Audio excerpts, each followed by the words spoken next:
Hello everyone. Today I would like to give a talk with title, Where are we with data-driven surrogate modeling for various physical simulations? As the title is given, I will tend to introduce many different types of surrogate models for physical simulations. So I won't be that technically in detail, but rather try to show what are available out there. If you want more details on any of the techniques I introduced today, please do not hesitate to reaching out to me via email.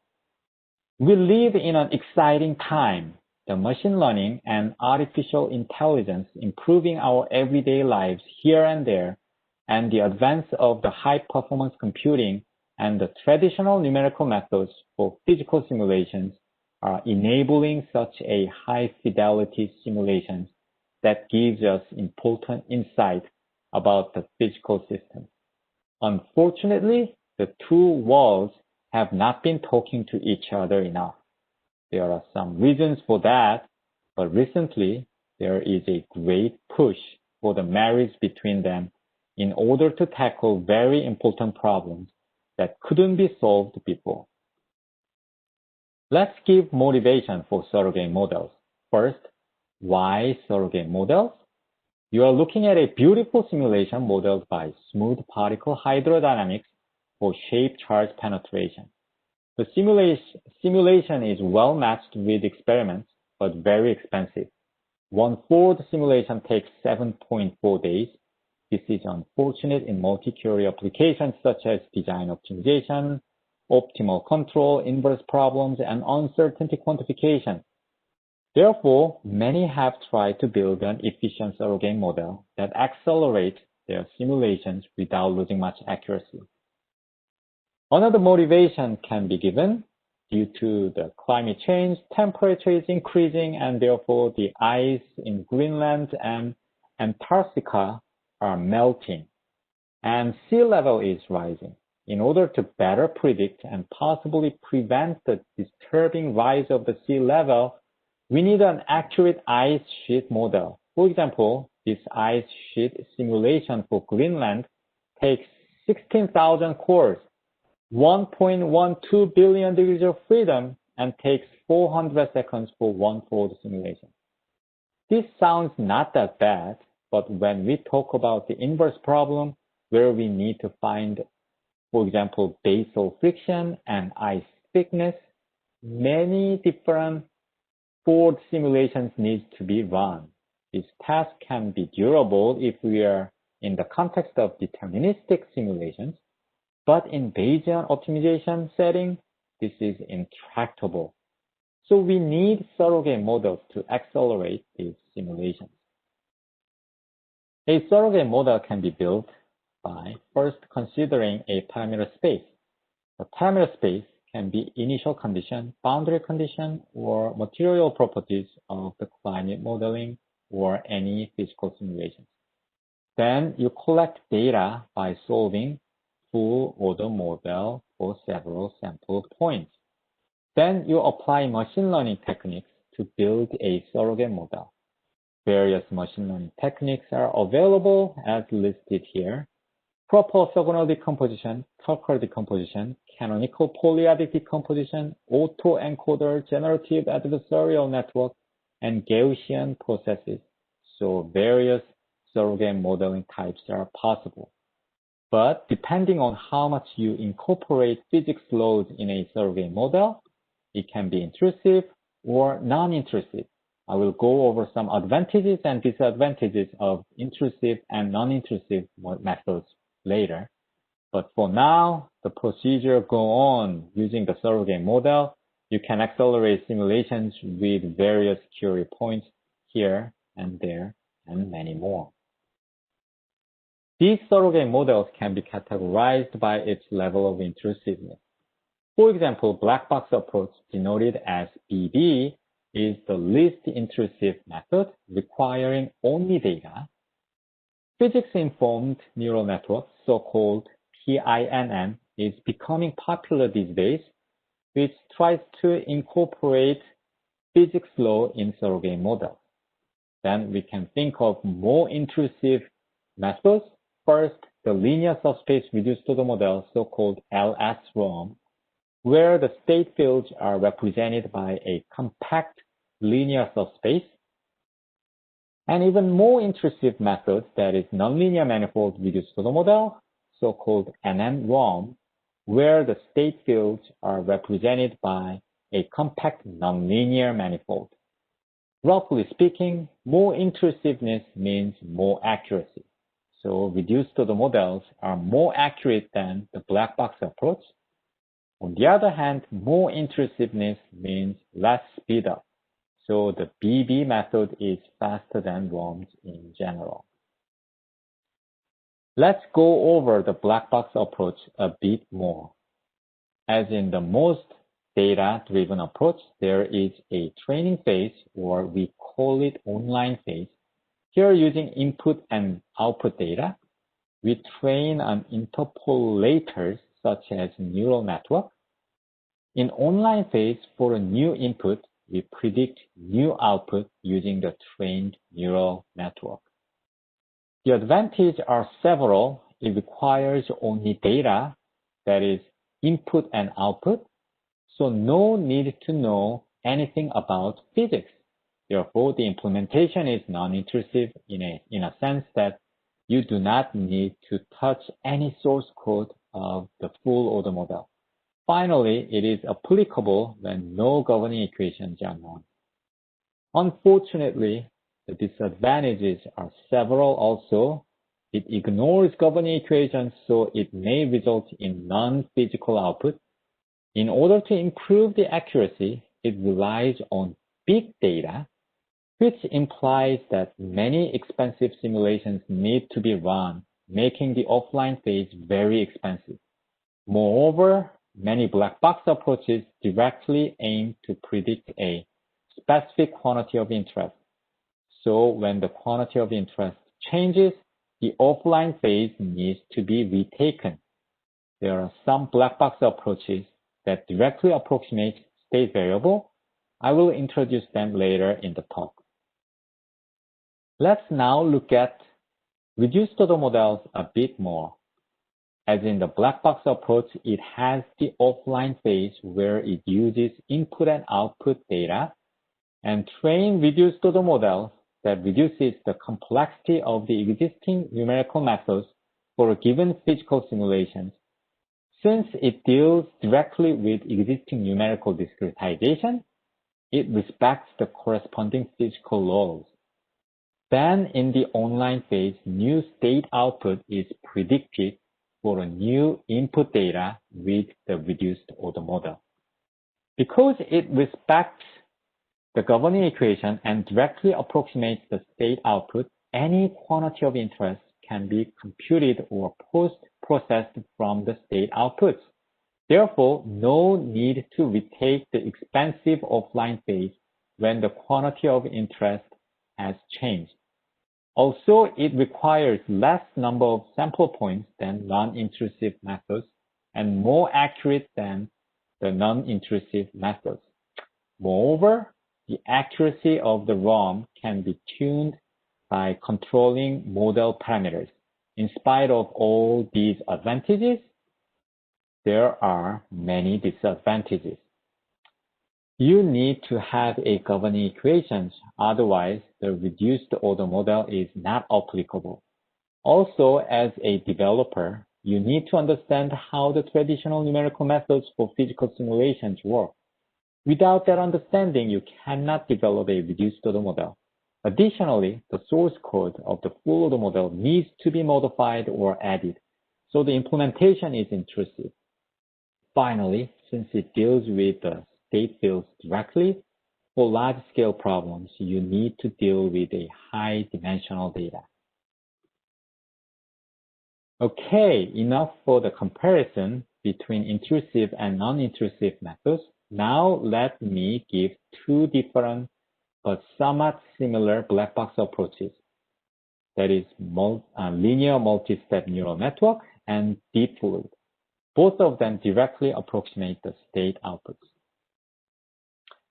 And they follow the same framework, where you start with simulation state data and compress the data into low-dimensional latent space, and then reconstruct the full data by decompressing them. For the compression, there are many dimensionality reduction techniques available. In general, they can be divided into two categories in terms of the reduction type. One is the linear subspace representation, and the other one is nonlinear manifold representation. The first black box approach I would like to introduce is the linear multi-step neural network. This work is done with Jessica Lajon from Stanford University. This method uses linear subspace dimension reduction approach to demonstrate that, let's say we have airfoil flow data. We use singular value decomposition to obtain a reduced basis for the state variable. Then project the original airfoil flow data W onto the subspace spanned by the reduced basis and obtain the reduced data A. Then the linear multi-step neural network is trained using the reduced data A in order to propagate in time in the reduced latent space. Then the full state is restored by the reduced basis B. As you can see, we only used data throughout the whole process, so it is definitely a black box approach, but directly approximates the whole state field, as you can see. We have applied this black box approach for the flow around airfoil simulations. Here we change the Mach number to compress data using SVD, singular value decomposition, and train the linear multi-step neural network. As you can see, predicted surrogate model and full order model solutions are identical in eyeball norm, while the surrogate model takes only 2.55 seconds, but the full order model takes 314 seconds, giving us a speedup of greater than 100 times. Quantitatively, the relative error is less than 1% everywhere. The next black box approach I would like to introduce is deep fluid, where nonlinear manifold learning algorithm is used, which is autoencoder, for compression and decompression of the solution data W. In autoencoder, the encoder compresses the input data to a latent space, and decoder decompresses the latent space data to obtain an approximate solution. The overall autoencoder parameters are trained by minimizing the difference between the input and approximated data. Once the autoencoder is trained for the prediction, we apply latent space integrator to propagate in time in the latent space. Since the size of the latent space is small, this time integration will be very fast. Then with the predicted latent space solutions, we restore or reconstruct the full state by applying the trained decoder.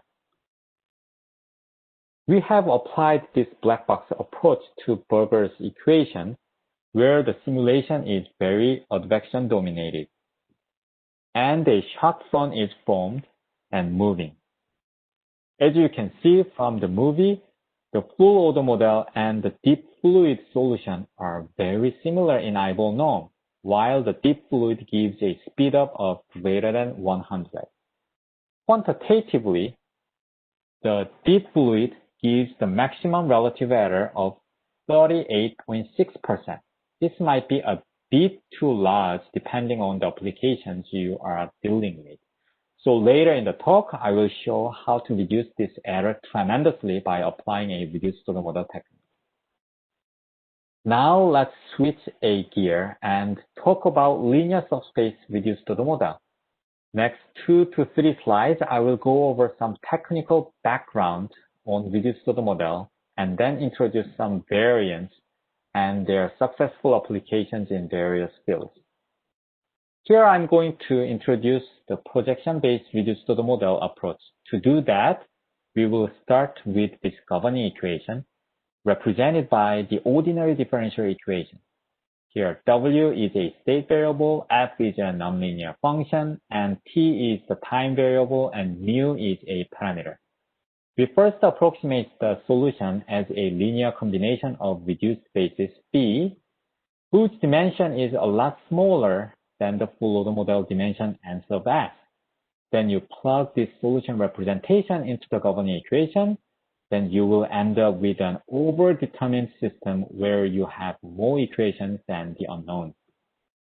So to close the system, you apply some kind of projection. Here I have applied the Galerkin projection that gives a reduced system of ordinary differential equations.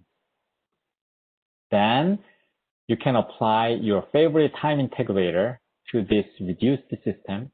Here I have applied the backward Euler time integrator just for the demonstration purpose. This gives us the fully discretized, reduced nonlinear system of equations you have to solve in every time step. Now you see there is a nonlinear function f in the equation.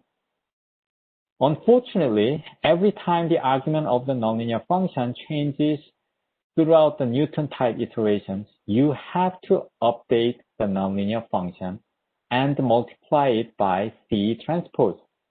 This scales with full order model size. It turns out that if you solve the reduced order model in this way, it actually is slower than the corresponding full order model. So what is the point of introducing this reduction projection if the process is slower than the full order model and it only gives an approximation, right? So people have developed a technique called hyperreduction to reduce the complexity of the nonlinear function.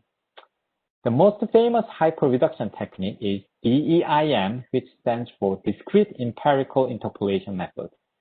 The DEIM introduces the nonlinear basis phi sub f, and then express the nonlinear terms as a linear combination of nonlinear basis vectors. Then it introduces a sampling matrix Z, which selects an important subset of the nonlinear terms. So after the action of Z on nonlinear term F, only the subset of F will be evaluated. Now the sampling indices of the matrix Z can be obtained through various algorithms. DEIM and QDEIM are the popular ones. Then the generalized coordinate for nonlinear term f of hat can be obtained by solving the interpolation problem. Then you plug this expression into the reduced system of equations wherever the nonlinear term shows up. Then you will end up with this crazy looking equations. But if you look at them close enough, most of the terms can be pre-computed. And this nonlinear term can be effectively computed thanks to the sampling matrix Z in front of the nonlinear term F. This is how we achieve the efficiency through reduced order model and hyperreduction. There are many variants of DEIM, for example, GNAT and SD-GNAT, but the main machinery of the hyperreduction follows this paradigm that I have just introduced here. This kind of linear subspace reduced order model has been successfully applied to many problems. You are looking at the captive carry simulations, pressure field on the left and vorticity field on the right. Top result is generated by reduced order model and the bottom result is generated by full order model. In eyeball norm, they look identical, but reduced order model takes 32 minutes with 2 cores, while full order model takes 5 hours with 48 cores, which gives us 229 CPU time speedup. In spite of these successful applications of the linear subspace reduced order model, it has some major drawbacks. Let's look at the simple pure advection simulation where a rectangular pulse simply moving from left to right. Unfortunately, the current linear subspace reduced order model cannot represent the solution span of this simple simulation.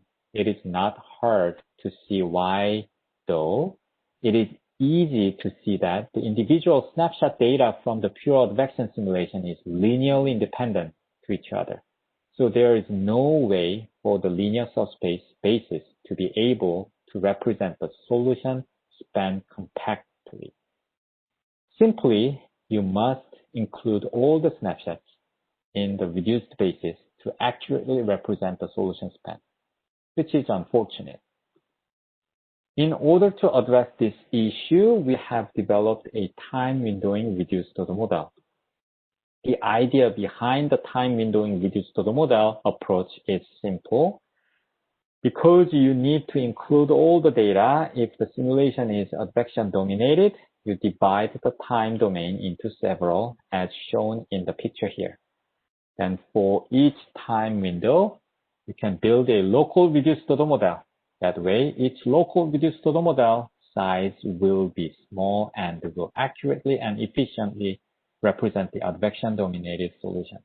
Once all the local reduced order models are constructed in the online phase, depending on where the simulation is in the time domain, it invokes the appropriate local reduced order model and use it to propagate in time. The idea is simple. We have applied the time windowing reduced order model to Lagrangian hydrodynamics seed of blast problems, where the blast occurs at the corner and the shock is advected to all over the computational domain. The full order model and its data are generated by the open source code Lagos, and the full order model has kinematic degrees of freedom of 14,000 and energy degrees of freedom of 4,000, and it takes 400 seconds for one-fold simulation.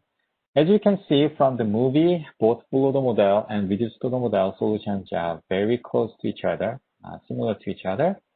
For the reduced order model, if no time windowing approach is used, then it can still capture pretty good accuracy, but it is slower than the full order model as expected, because the reduced basis dimension is not reduced anymore. However, if the time windowing approach is used, then we can finally achieve a speed up of 4.6 with reasonable accuracy. If somehow you do not like this accuracy, then as I said before, the reduced order model can be turned for a better accuracy. For example, you can increase the number of samples in hyperreduction and improve the accuracy. Of course, the reduced order model is not useful if it can only reproduce what the full order model has already produced in the training phase. So in order to see the predictability, we have varied the initial blast energy and see how our time windowing ROM performs. As expected, it is the most accurate where the model is trained, that is the blast energy of 0.25. Then away from that point, the accuracy deteriorates as shown in this graph. This tells us that each reduced order model has some trust region. For example, if you are okay with a relative error of 1%, then the trust region of this reduced order model would be roughly from 0.1 to 0.4. Next, reduced order model technique I would like to introduce is the space-time reduced order model. The space-time reduced order model tries to reduce not only the spatial degrees of freedom, but also the temporal degrees of freedom. It does that by introducing both space and time reduced bases. They are combined through the Kronecker product to represent the whole space and time solution space. Then the coefficient corresponding to the space-time basis vectors are the only unknowns, which maximally reduces the total number of unknowns. Then the space-time solution representation is plugged into the space-time formulation and form an overdetermined system. This overdetermined system is closed by taking the norm of the space-time residual and minimizing it. We apply the weighting matrix G bar to achieve the efficiency through the hyperreduction technique. We have applied the space-time reduced order model to a large-scale particle transport problem whose problem size is around 10 billion in space and time domain. We were able to reduce the 10 billion degrees of freedom to only 10 and 10 degrees of freedom and still gets pretty much the same physics response as shown in the movie. At the same time, the full order model took 17.4 seconds with 256 cores, which is not that bad, but the space-time reduced order model was able to finish the simulation within 0.006 seconds with only one core. That gives us a wall time speedup of 2,900. Quantitatively, the relative error is less than 1% throughout the time history.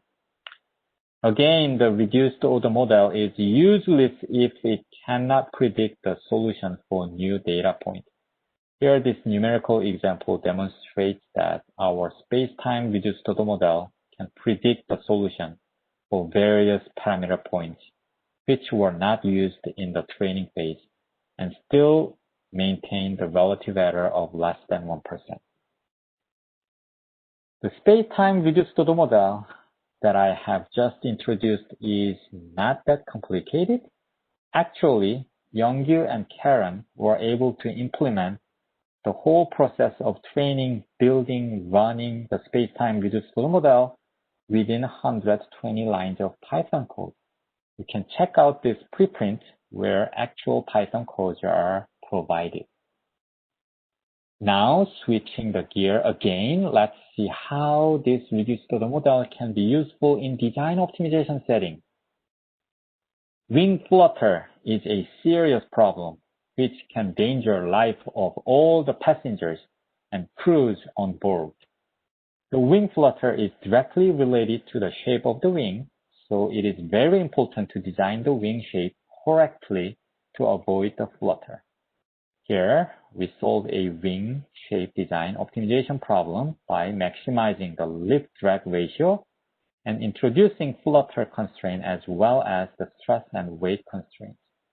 We used the linear subspace reduced order model techniques to accelerate the whole optimization process.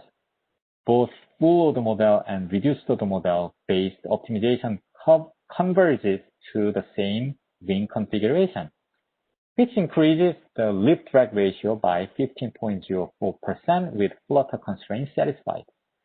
Additionally, the reduced order model was able to accelerate the whole optimization process by 17.6 times without losing any fidelity. Next, I would like to switch the gear again and introduce a new type of reduced order model. Still linear subspace reduced order model though. Despite all the successful stories of the reduced order models that I have shown so far, as the full order model size increases, the cost of training becomes very expensive and sometimes not even possible. Also, if the parameter is spatially distributed, that is often the case in design optimization problems, then the dimension of the parameter space becomes too high to be tractable. Therefore, we looked for an alternative approach and found the component-wise reduced order model, so-called CW-ROM. The method deals with a small size of data, so the training cost is greatly reduced. Each small reduced order model component can be assembled like Lego block to form a system reduced order model. This is ideal for multi-components, multi-physics, and domain decomposition simulations. Briefly speaking, CW-ROM first collects component form solutions in parameter space. For example, first collect the data for the head basket, then a part of the bottom, and then rest of the bottom data are collected. Then you apply machine learning techniques for each component and build first, second, and third reduced order model. And then assemble the component reduced order models to form a system reduced order model using first, second, and third ROMs. And then accelerate and predict the solution here and there and many points in the parameter space. We have integrated this technique in lattice structure design problems. Let me explain what how we did that. First of all, we built two-component ROMs, digital model, that is joint ROM and strut ROM. Then introduced very important concept called ports, which is an interface that talks to environment. It connects with other component ROM. It can be used to impose boundary condition. Of course, you can add more components through an available port. It can be used to apply external force. You can even rotate the component and attach to the system, and attach many more as you wish to form your desirable system domain. Then in design optimization, we assign a density variable to each component, which varies from 0 to 1. Usually we avoid 0 to ensure the well-posedness, so we set our lower bound to be 0.01. A small density variable implies putting no material there. Density of 1 means you put the material there.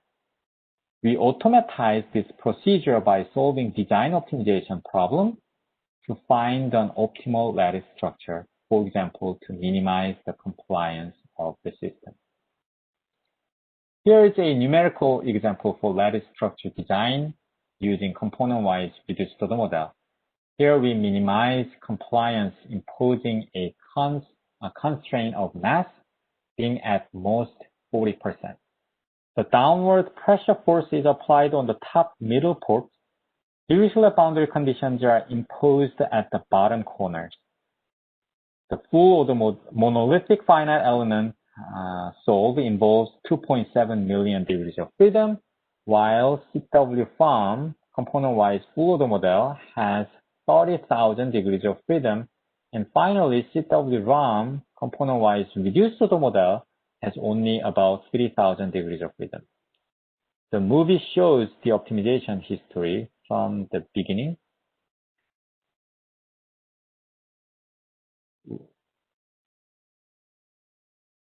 The movie shows the optimization history from the beginning. Initially, it starts with a uniform density variable and evolves into an optimal design where blue component implies no materials there, while red component implies a density variable of 1. So you put materials there. This optimization process is done by the method of moving asymptotes, so called MMA, which is very popular in topology optimization setting. We were able to obtain the optimal lattice structure design within 30 MMA iterations. Here is computational cost comparison. We have increased the port dimension from 8 to 62. The total degrees of freedom in the port was 62, so 62 port basis dimension corresponds to CW-FARM component-wise full order model. We also compare with monolithic finite element approach. As we increase the port basis size, the computational cost increases. For this particular numerical example, CW-ROM achieves 660 times speed up with respect to the monolithic finite element solve, while it achieves 70 times speed up with respect to the CW-FARM's component-wise full order model. Now let's see the accuracy for each case. The smallest CW-ROM achieves a relative error less than 1% with respect to the full order model solution.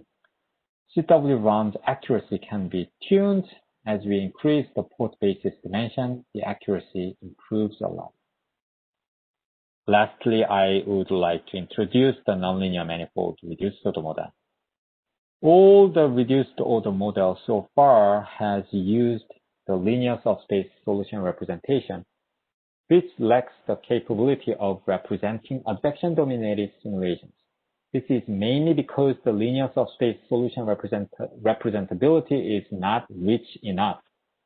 So it is not avoidable to think about nonlinear manifold solution representation in reduced order model. That is what we did in nonlinear manifold reduced order model. Here is the governing equation you have seen before. We approximate the solution with nonlinear manifold, which is represented by the nonlinear function G. that maps a small latent space dimension to full order model dimension. The nonlinear map is obtained through the autoencoder training with the solution data from the corresponding full order model simulation. Note that decoder is mapping the latent space to the full order state, so it is perfect for our nonlinear map function G. So we use the decoder as the nonlinear map function. Then we plug this nonlinear manifold solution representation into the governing equation and obtain the overdetermined system. The overdetermined system can be closed by two different ways. First, the Galerkin projection. Apply the projection first to obtain the reduced ODE, ordinary differential equation. Then discretize in time to get fully discretized nonlinear system of equations. On the other hand, the least squares Petrov-Galerkin method discretize the time derivative first by applying some time integrator. Here we have applied a backward Euler time integrator just for the demonstration purpose. Then we close the fully discretized overdetermined system by taking norm of the residual and minimizing it. Again, many crazy-looking terms can be pre-computed. And thanks to the sampling matrix Z, we can work only with the sampled rows through the hyperreduction. Now, I would like to draw special attention to the structure of the neural network in the autoencoder because the structure matters for the successful application of the hyperreduction that enables a real speedup. Let's first look at the neural network with two hidden layers as a decoder. Let's say that the orange disks in the output nodes are the selected ones by the sampling matrix Z. Then we only need to evaluate them. To efficiently evaluate them, we extract only the nodes in the hidden layers and form a subnet. Note that the subnet is involved with more nodes as we move farther layer by layer. That's why we ended up using shallower neural network with only one hidden layer. As you can see, in order to compute the chosen selected outputs denoted by orange disk in output, you only need some of the, not all of the hidden nodes to compute those selected outputs. That's where the efficiency is coming from. And the sparser the network is, more the speed up we could achieve with NM-ROM hyperreduction. Here we compare the performance of various surrogate models in an advection-dominated 2D viscous Burgers equation, which is known to be a hard problem for reduced order models to achieve a good accuracy. As you can see from the movies, NM-ROM and full order model are almost identical in eyeball norms, while linear subspace reduced order model, which is denoted as LS-ROM, shows fictitious oscillations in front of the shock wave. The BB approach looks okay in eyeball norm. However, quantitatively, the black box approach, BB approach, has the worst maximum relative error, that is around 38%. On the other hand, NM-ROM, nonlinear manifold reduced order model, achieves less than 1% maximum relative error. Furthermore, a considerable speedup is achieved by the NM-ROM, which is around 11.6 speedup. Now, let's conclude the talk with some summary. I have introduced many interesting surrogate techniques, data-driven and physics-informed. The examples I have shown you is the non-intrusive surrogate for airfoil, another black box approach applied to Burgers equations, advection dominated, the time windowing reduced order model applied to a seed of blast problem, the space-time reduced order model that achieves around 7,000 speed up for large-scale transport problem. Design optimizations were accelerated by some reduced order models. the component-wise reduced model for lattice structure design, the nonlinear manifold reduced model that finally achieves a speed up with a great accuracy for advection-dominated simulations.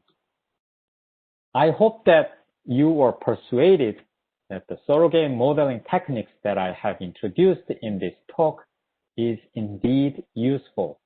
I'm eager to apply these techniques to many other different physical simulations. So if you do have some physical simulations that needs to be accelerated, please let me know. You can email me at choi15@llml.gov. Thank you so much for listening.